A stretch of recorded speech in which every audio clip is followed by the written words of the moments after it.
Darf Sie bitten, Platz zu nehmen, meine Damen und Ladies and gentlemen, could I ask you all to take your seats, please? Ashtray without possibility. Vielen Dank, meine sehr geehrten Damen und Herren. Ladies and gentlemen, I'd like to welcome the President of the Czech Republic, Mr. Zeman. It's a great pleasure to welcome you to European Parliament. You took up office with a clear objective, and that is to strengthen up the European vocation and future of the Czech Republic and to bring the Czech Republic to the heart of European political life. So I think we have to acknowledge this and thank you for you. So we look forward to hearing you speak, Mr. President.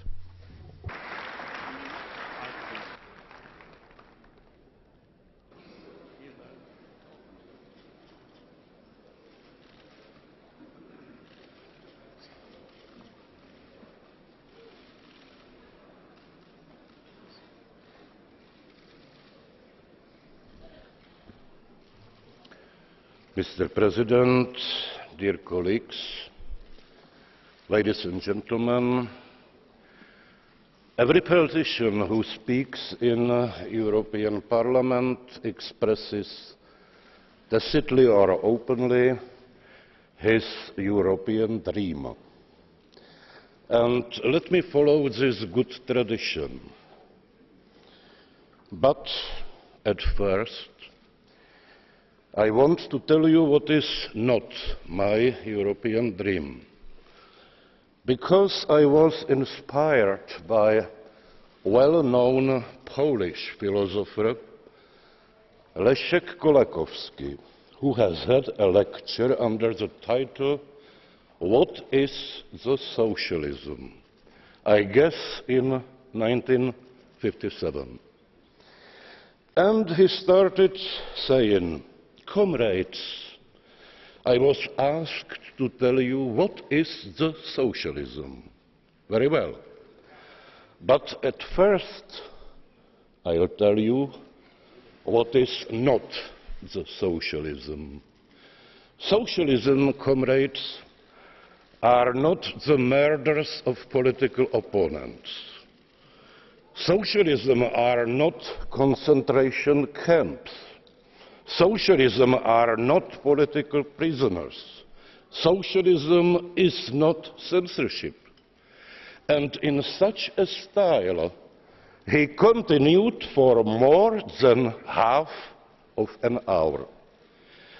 I will be shorter. In 5 minutes, I tell you what is not my European dream. But I must add that at the end of his lecture, Leszek Kolakowski said, "And now, comrades, I'll tell you what is the socialism. Socialism, comrades, is a good thing." And this was all.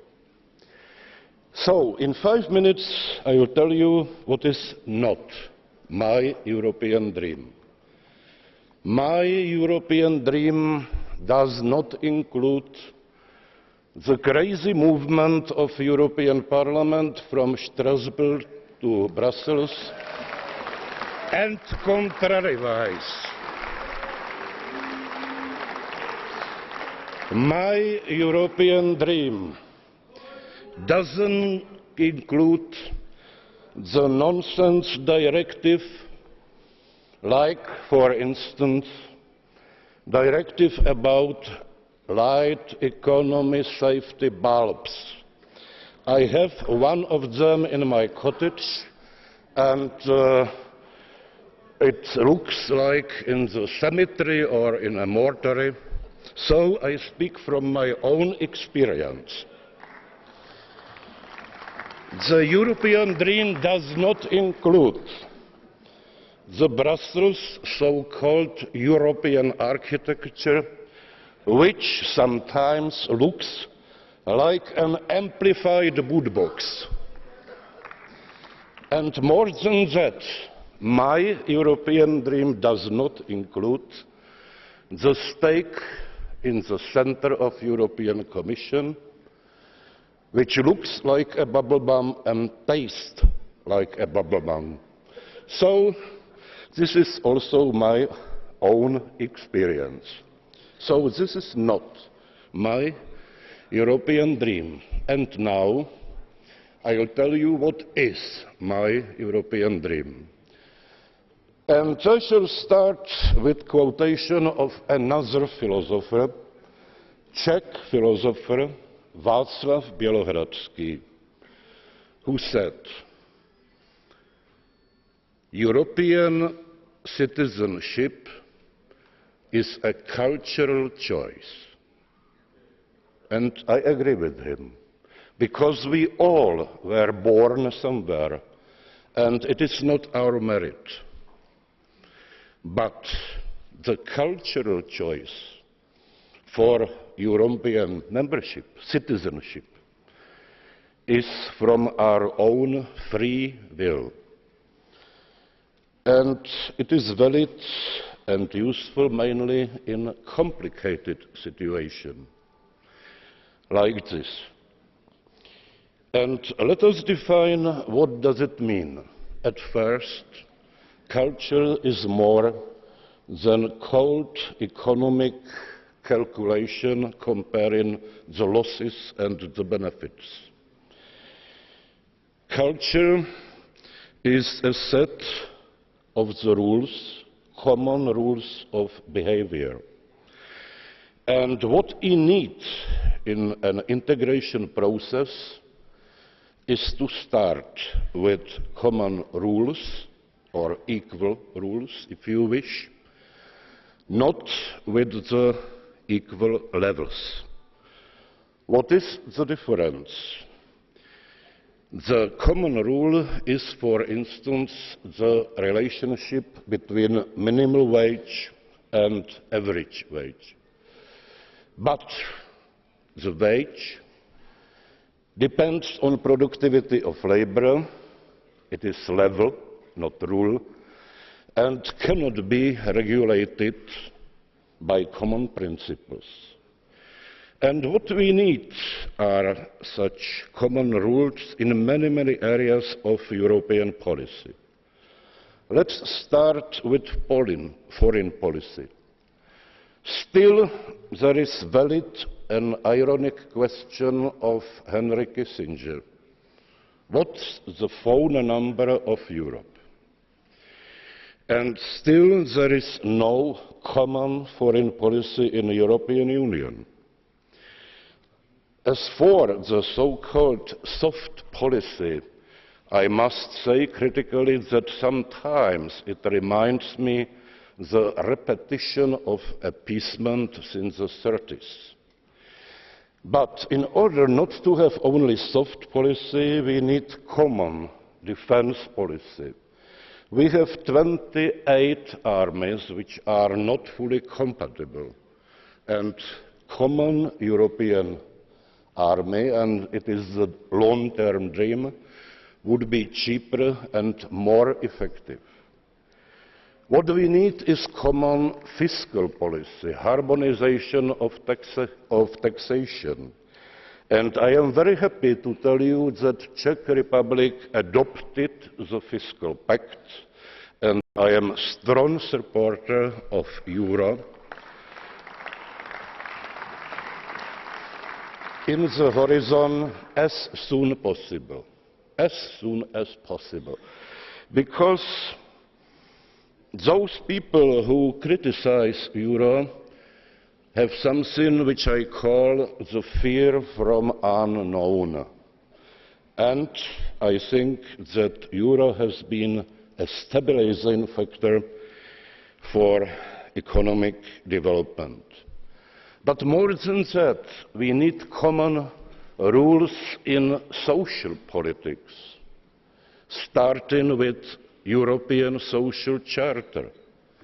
We need common rules in environmental policy. And at the end, we need the courage for big projects like trans-European networks, including railways, highways, water corridors, and so on. Even if those long-term projects overcome the horizon of political thinking, which is usually 4 years only. Dear colleagues, let me conclude by one protest. Mr. Cohn-Bendit, I wonder whether he is here. Not? Unfortunately not. So, issued a declaration, Young Europeans Unite. I must protest because I am old European, and I understand this declaration as age discrimination, which is strictly against the principles of the European Union. And more than that, what does it mean unite? If it means integrate the common rules, I fully agree. If it means unify, I am strictly against, because uniform is grey and boring, and I am against common European cheese, common European beer, and if so, I may recommend to you the Czech beer, which is the best all over the world. But what we need is integration, a European federation, not European unitary state. And at the end, dear colleagues, let me repeat in some form Leszek Kolakowski. Deep in my heart, I do believe that European Union is a good thing. Thank you so much for your attention.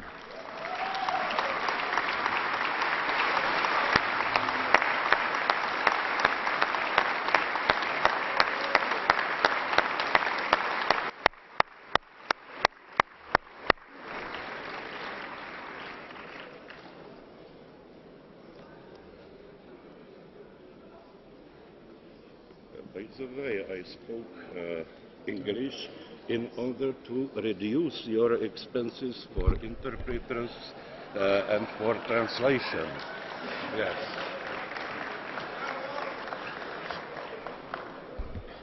Ich weiß nicht, ob man das über das Mikrofon verstehen konnte. I don't know if you could get that over the microphone. The President said he spoke English to save interpretation costs. Mr. President, I must thank you. Now, from here, we get a good view of the chamber. It was a very varied message you were transmitting, and it seemed to please very many sectors of the House. So thank you very much for that fine speech. And we wish you every success in your ambitious endeavors in the Czech Republic. We need your country. It's one of the most important countries in Europe.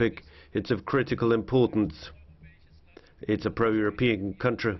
Now, as to whether Czech beer is the best, we will have to have an in-depth debate in the European Parliament about that, I think. Thank you very much, Mr. President.